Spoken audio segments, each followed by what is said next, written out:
My name is Rand Wilson. I am like a volunteer convener or organizer for our local community labor and environmental coalition, Somerville Stands Together.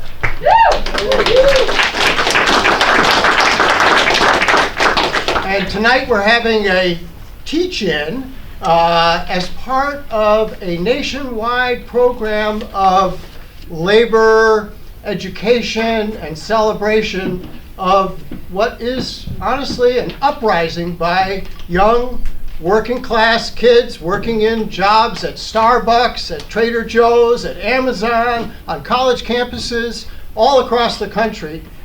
There's a rising of people who are organizing for a future that they can believe in. They're organizing for better wages and working conditions, but they're organizing to address systemic inequality and the inability of our system to deal with climate change. They're not seeing the kind of progress that they want to see. And that's what inspired Labor Spring, hashtag Labor Spring, it's up there on the banner. And that's what animates the work of our community labor coalition, Somerville Stands Together. Tonight, this program is co-sponsored. Somerville Stands Together is a coalition of around 23, 24 different community labor and environmental groups here in Somerville. And it was kicked off in 2019, I think, with the support of the Boston Building Trades, which we're very grateful to. And we're co-sponsored tonight by the Racial Justice Collaborative. Yay!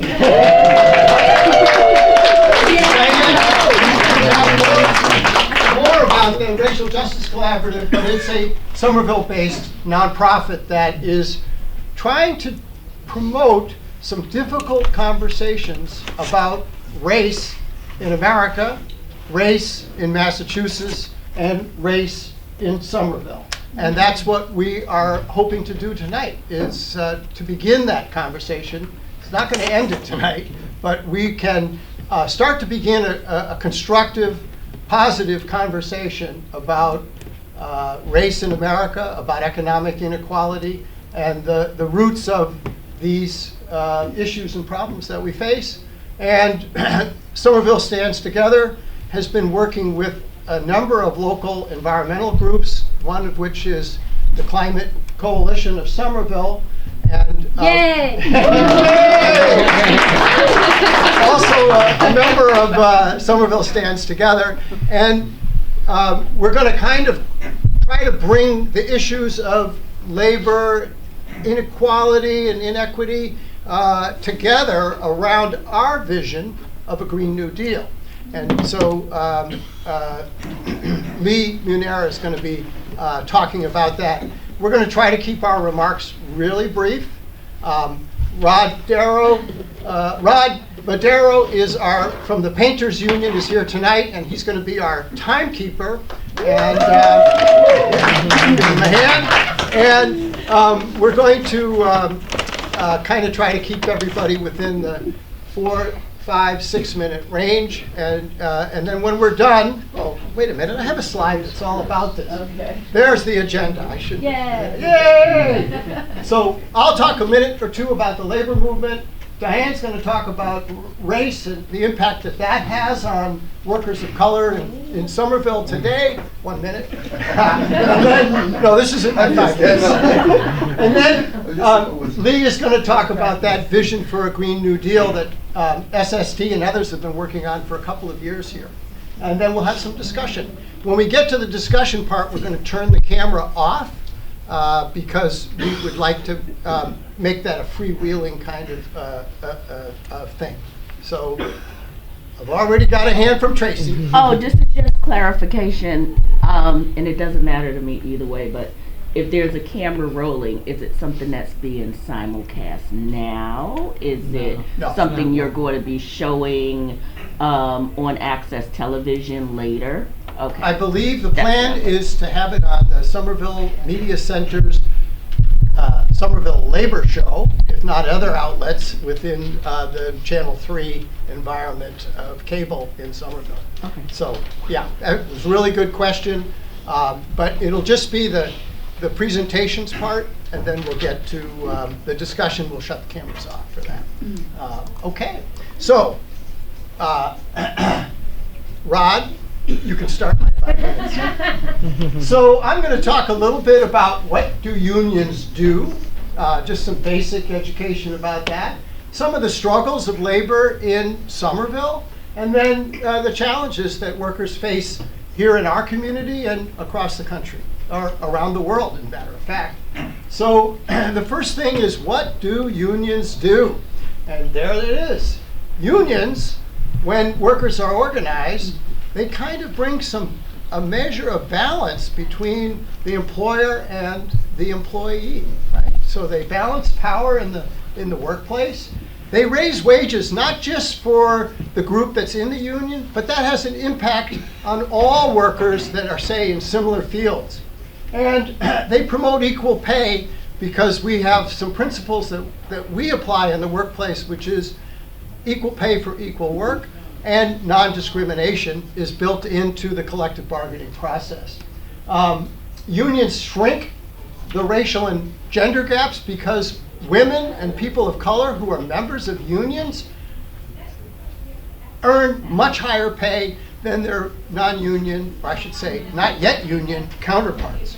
And we improve benefits by bargaining for things like health care and retirement improvements, and for protections from arbitrary scheduling, things like that. We create safer workplaces, and as I mentioned, reduce economic inequality.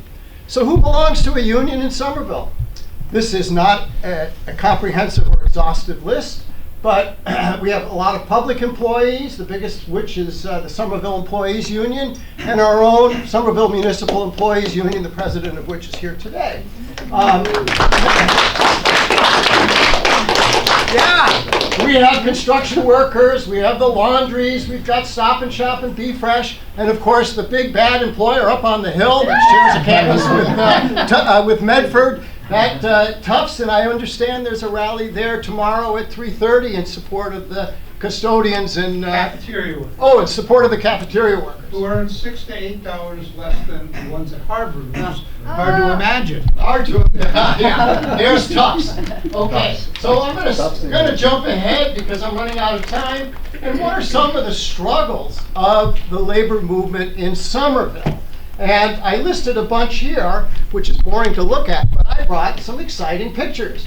And Mark Stern was one of the leaders in our Put Somerville to Work local hire campaign that was spearheaded by the Somerville Community Corporation.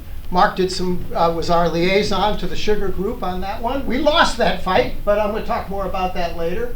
Here was a rally. You'll see young City Councilor Matt McLaughlin on the right. But this was a protest down at the Max Pack site by many people in the community and the building trades. This was a strike at Angelica down in the industrial park. We picketed Diva Restaurant every Friday night for months. Many of us were there at those picket lines, and eventually won a wage theft settlement and closed that restaurant down. Now it's still an Indian no, it's a Japanese restaurant now. This is there's another picture of Matt McLaughlin. This was a recent strike at the Stop and Shop down in East Somerville. And here is the Somerville Public School paraprofessionals' big campaign to raise their wages. And we won a very significant victory for those paras. That's a picture of a packed City Hall. This was a huge rally that we held down in Union Square, 1 minute, to protest non-union construction in Assembly Square and a plan by a developer to build affordable housing in Clarendon Hill, but not to pay the prevailing wage, to violate state law. And wanted a waiver, and we didn't think that waiver was necessary. So we were protesting that. This is the Royal Hospitality workers trying to keep their jobs which are still threatened in Union Square because of development of the T and all those massive science and housing buildings. And here it is, the Painters Campaign, right in Union Square. You've seen the sign, they're out there for weeks. And I hope we're going to hear from Rod Badero later this evening about the developments that are happening there. Very exciting. What challenges do the workers face in Somerville? Well, guess what? Despite the best efforts of the labor movement, too many workers are paid low wages and have to pay high rent. There's little or no pension retirement for most of the jobs that people have. Health care is inadequate unless you're lucky enough to get on Mass Health, in which case it's actually a pretty good plan. But no voice in decisions, discrimination, favoritism, harassment, health and safety issues. And here's the one that we can really do something about as a community, which is to stop employers from aggressively interfering in workers' right to organize. When workers come together, we win. We win, but employers should not be interfering in workers' rights to organize. And as a community, we can begin to hold our employers to that standard. I'll give you a good example. The Diesel Cafe, the Forge Cafe, and Block 11 are all jointly owned. They agreed to voluntarily recognize Unite Here, and they've recently negotiated a contract which concluded successfully. So there's an example, but they never would have done it if it wasn't for the pro-worker context that we've created in Somerville. Now, here's the opposite of that. This is a strike for one day that we just had out in front of the Starbucks across from the car wash on Somerville Avenue, and they are continuing to break the law. Those Starbucks workers will be having their union election soon, and we want to support them so that they win. My time is up. I want to introduce, that was close. And we'll have more discussion about all of that. Here is Diane.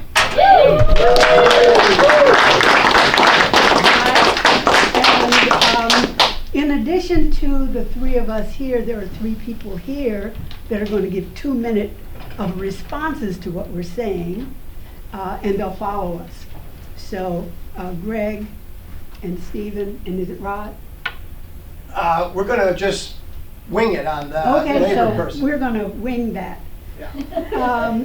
So race and economic justice. Before I start, don't start my 5 minutes. I just want to say that when I started here in Somerville, so we are a Somerville-based organization, a nonprofit in Somerville, and we do a lot of virtual stuff. So our members and our followers are all over the country, and even all over the world. But here in Somerville, this is where I live. And so when I started thinking about racial justice in Somerville, I really started thinking about climate change, and I started thinking about unions, and all I could remember about unions was that my family couldn't join. And so I said, well, that's not good. But then when I remembered climate change, I say, whenever I see a climate change event, it's all white people. I said, why is that? So here is our response to all of those things. We are finding common ground. We are going to all work on racial justice, and that will help us. And we're going to work on racial justice. We're going to bring workers. There's reasons why we're divided, and I'm going to talk about some of those today. So I'm going to go right into. So my topic is dense.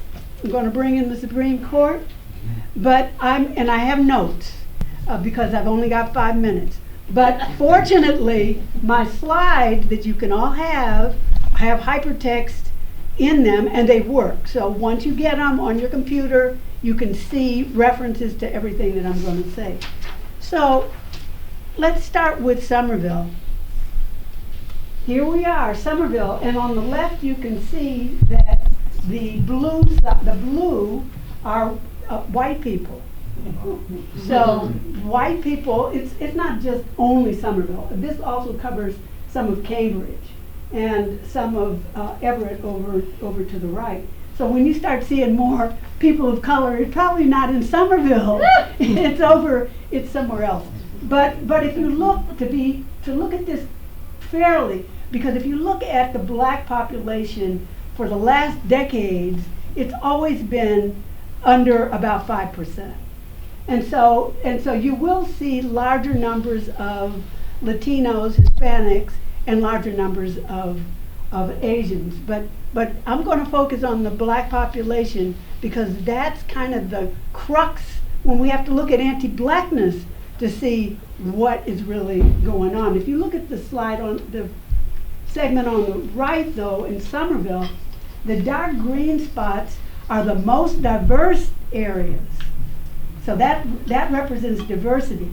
And when you look at the red areas, those are the least diverse. So by diverse in the red, we mean it could be all black or all white. That's not diverse. So moving on here's where you see it. We can see that almost 70% of the population, and this is the 2020 census, white. You can see the Latino, I say Latino. Thank you. Population in Somerville, we're at 12, just almost 13%. And the black population is just under 5%, and Asians in the red are almost at 10. So that's where we are now. But black families have always lived in Somerville. And so here before Somerville declared slavery illegal in Massachusetts, there were black people here, but they were enslaved. And so that was before 1783. But there were black people here.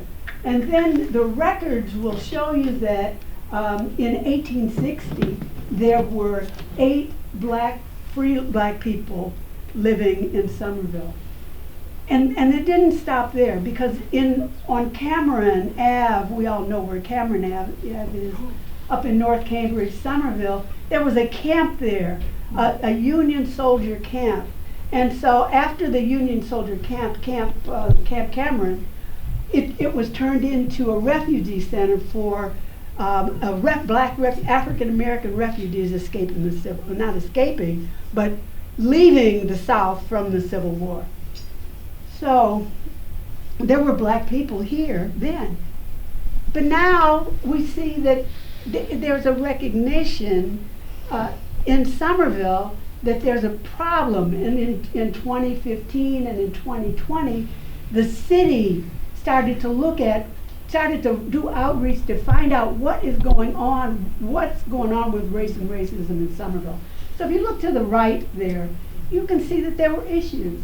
There were issues, clearly. Your schools always start to show your issues. So there were issues. Here's why.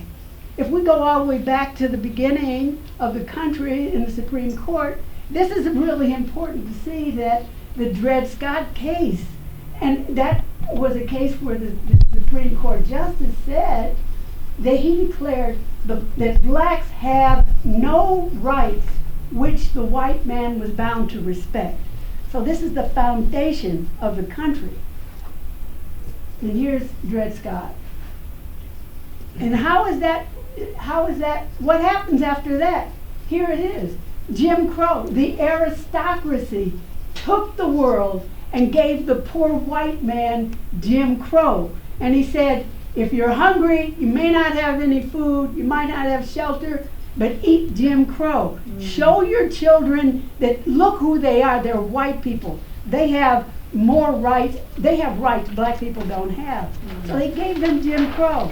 And that's a psychological advantage that people clung to. And then after the Dred Scott case, we flowed right into the Plessy. And Plessy is the Supreme Court case that said segregation. And so what do we have? Segregation now and segregation forever, some people said. And so that was the Supreme Court. We had the Dred Scott Supreme Court and then the Plessy Supreme Court. Okay, in 1954, that broke with the Brown versus Board of Education. But in Boston, as we all can recall, the Boston school desegregation was a big issue. And this problem of segregation wasn't just in Boston. It was everywhere. It was in Somerville. We were segregated. So, and then there's redlining. So in addition to school desegregation, all kinds of segregation, we had segregation of housing and redlining. You put red lines around the black areas, they can't get mortgages, they can't, you can't invest in those areas. And then there were deeds and covenants and deeds in Somerville that prevented black and other people of color from moving into Somerville. So this is why we have the problems we have today. These are just the big areas. Now here we are, we're coming together. And what do we say? We say our future must be based on justice. We can't create a Green New Deal if we're not willing to dismantle the structures of white supremacy in this institution that make up our society. And so labor has known for a long time. Labor's been fighting to get everybody involved for a long time. But now we have to reach hearts and minds and in all the rank and file. We've got to work together. And we don't have long.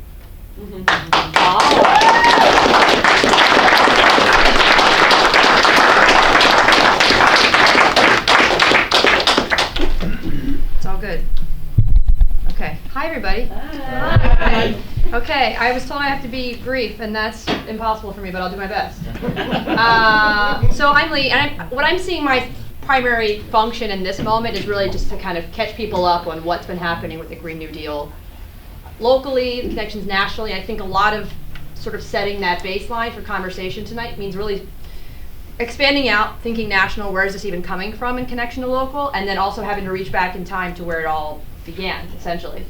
And then ultimately, right, this is going to connect us into a conversation where all of us together are helping to shape this vision of a Green New Deal for Somerville.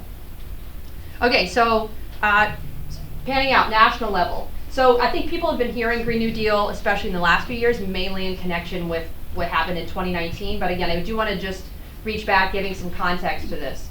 So the current Green New Deal, a lot of it is modeled connecting back to FDR's New Deal, right back in the mid-20th century. Goals of that, many of those overlap with the current Green New Deal, connections with bolstering the US economy, reducing unemployment, providing a social safety net, and instilling confidence in the government. Again, 2019, right, this is a couple years into the Trump era, and some big concerns around trust in government. So one of the big concerns with that, though, and as Diane mentioned in connection with unions, is that the New Deal falls super flat, falls short in terms of racial equality and making access to those jobs available to everyone. Coming to Green New Deal more recently, Green New Deal did not, again, come to fruition in 2019. It really began, you can stretch it back to 2008. So there was actually a global Green New Deal that was created by the United Nations in 2008. And then some elements of a Green New Deal were showing up in some other election platforms for other presidential candidates back in 2008. Jump to more recently, as you can see, this is a headline from the New York Times. We have 2019, Senator Ed Markey of Massachusetts, and then Representative Ocasio-Cortez of New York. People probably know those names pretty well by now. Created Green New Deal. Again, had many goals. The main goal is the one I'll lift up here, which is really about connecting opportunities and jobs and economic opportunities with decreasing our U.S. emissions to net zero and meeting 100% of our energy source standards by 2030.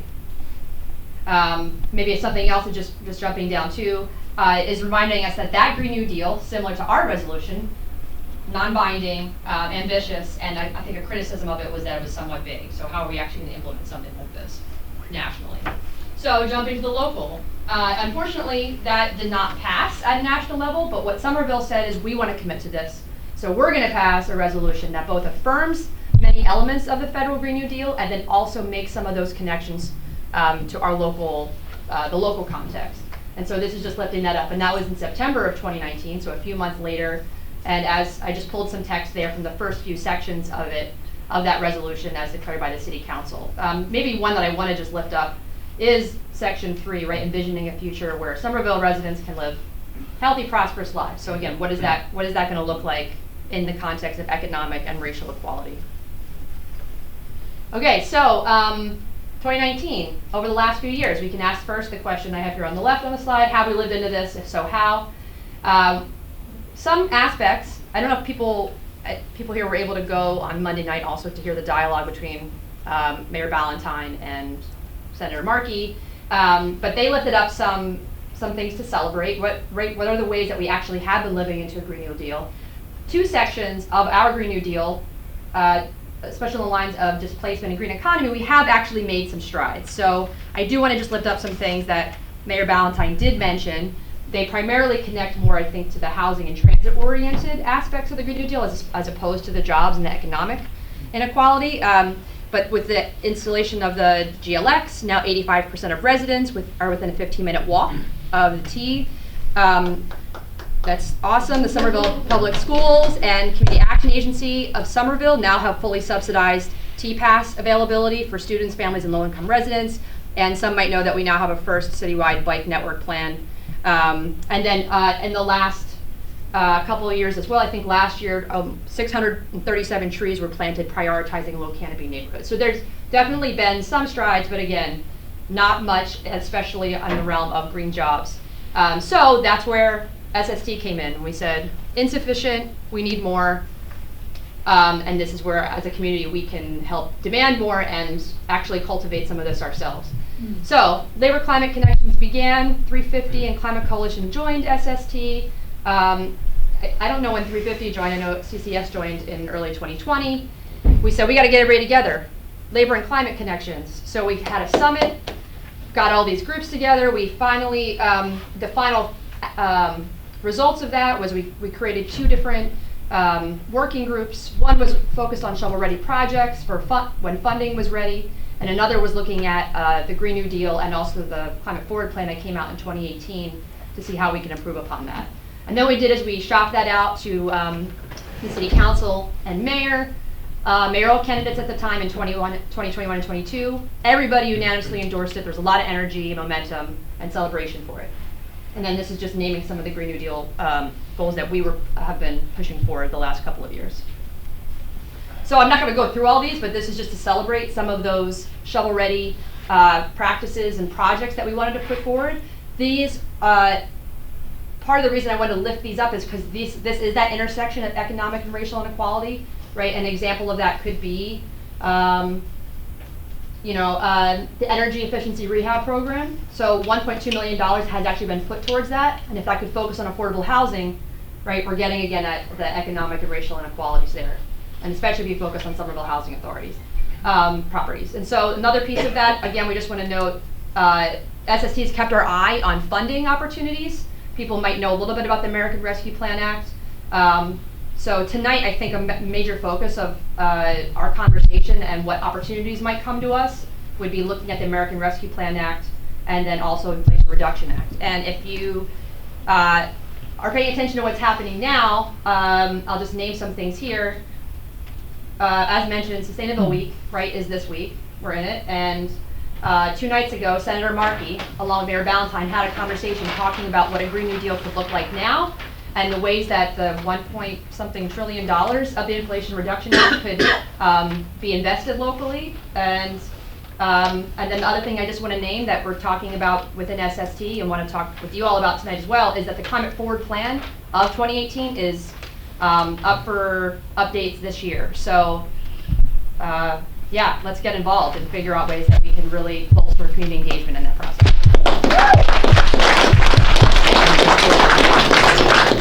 Yeah, okay, we have 3 more people. Oh, right, our responders. Yeah, right. But let's just... Okay. Okay, yes. So first of all, I want to thank the Somerville Public Library for hosting this event and making this facility available to us. We're really lucky to have this space. We need many more community spaces in Somerville for people to gather and to organize. Flatbread Pizza donated the pizzas and the salads tonight. Really terrific. And really want to thank the Somerville Media Center.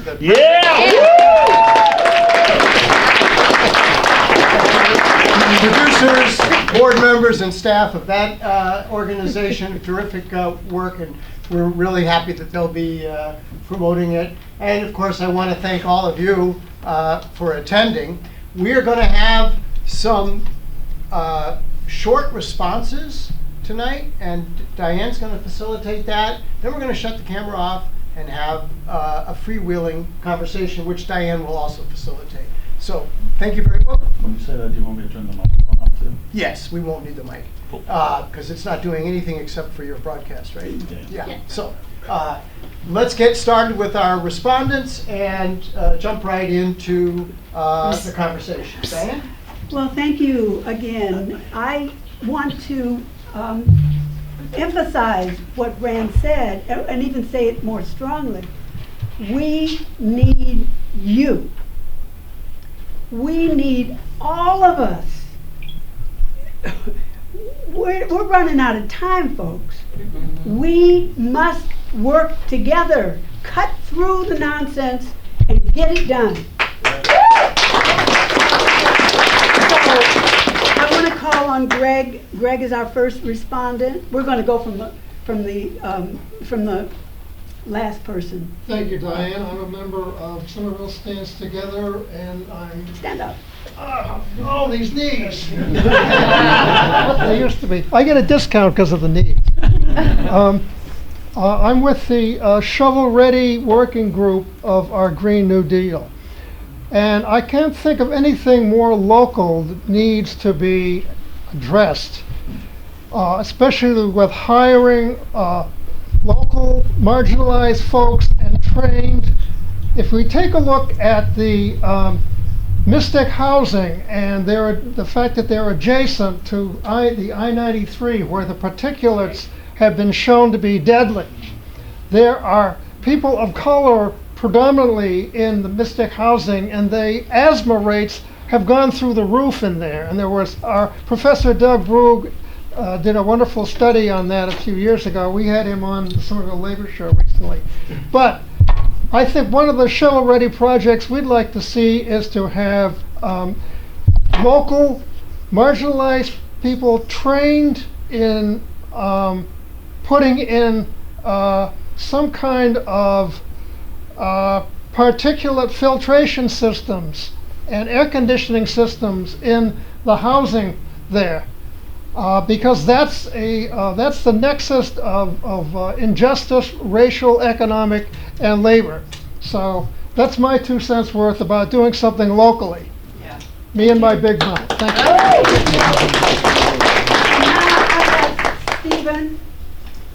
Now, Stephen, if you want to come up, or do you want to speak from there? I can speak from here. So, Okay.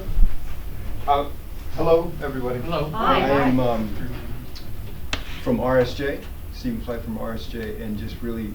What's RSJ? Oh, Department of Racial and Social Justice. It's always. Okay, thank you. Anna, thank you. Sorry. I'm just very excited, and I have 2 minutes. But when I was 19, I worked at a battery acid factory, making car batteries, and I was a UAW member. And the reason we had such $15 an hour almost 30 years ago was because of the union. And so if we are pro-worker, which we are, one of the lens I want to look at is young people. And that they understand what is a union? I mean, we know what it is, but what is a union? And my sense is that not all kids, young people, know. And then once they're out into the workforce, they're wondering about these jobs. And I drove today, I'm proud of the GLX, it's exciting. Was there the diversity that we expected on that? When you see any of these buildings and you look, that is a serious issue. And so the other piece I just want to lift up is there was an article, New York Times, April 5th, and it was looking at engineers from public schools, I don't know, public universities, applying 200 applications to become an intern at an Amazon or a Google, who paid $24,000 for the summer, not including living expenses. Those jobs did not go to those young people. They went to more affluent kids. And so I think what I would end with is, we've got to get the young people. And Lee and I did a program last year with the what's the name of it? Oh, it's part of it. It's the Climate Justice Jobs program. Climate Justice Job Program. There's some climate jobs. I just want to see us connecting young people. And how do you get in those jobs? What are those jobs even called? You define them as them. So thank you all for tonight. So we're going to call on you more on helping us with the young people and Lee. And we have one more person that's going to talk about unions. Except, Well, Rand talked about unions, and you can see, and we're all talking about unions. that's We great. know that who are workers? They're all of us, right? So we'll all work together and Diane, get young people. I'm just going to ask, is there a union member here from Somerville that maybe heard something that they want to respond to in the dialogue so far? Somebody? Does it have to be in a Somerville union specifically? No, they just need to be from Somerville, sister. Tracy, Okay. step up to the plate.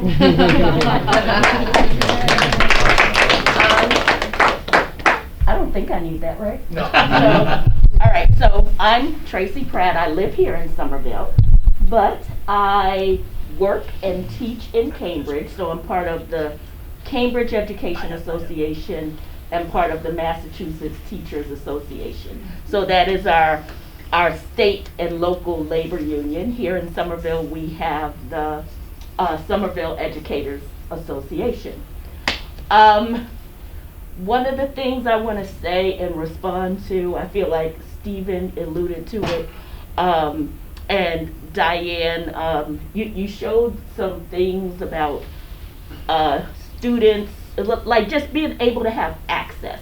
I feel like there's not enough access to special programming, to the $24,000 a year job. Like you said, kids don't even know about it. So the kids, the population we're talking about, they are not getting direct access to services they need, to the free or discounted T-passes. I can't think of how many people who need that probably don't even know that that exists for them. So I feel like what we could do better, and I always think about schools and students and children, and as much as we can say, hey, school is integrated, kids might be able to walk into any school, but if you're an educator in a school, you know that when you walk into a classroom, it could look different. You know that once you start talking about levels and math and reading, and there's no such thing as tracking, you can see the tracking on paper if you look at it. And I know if I see it in Cambridge, I know it exists in Somerville too. So until we really, really start working to change our schools, nothing is going to change. Yeah, thank you.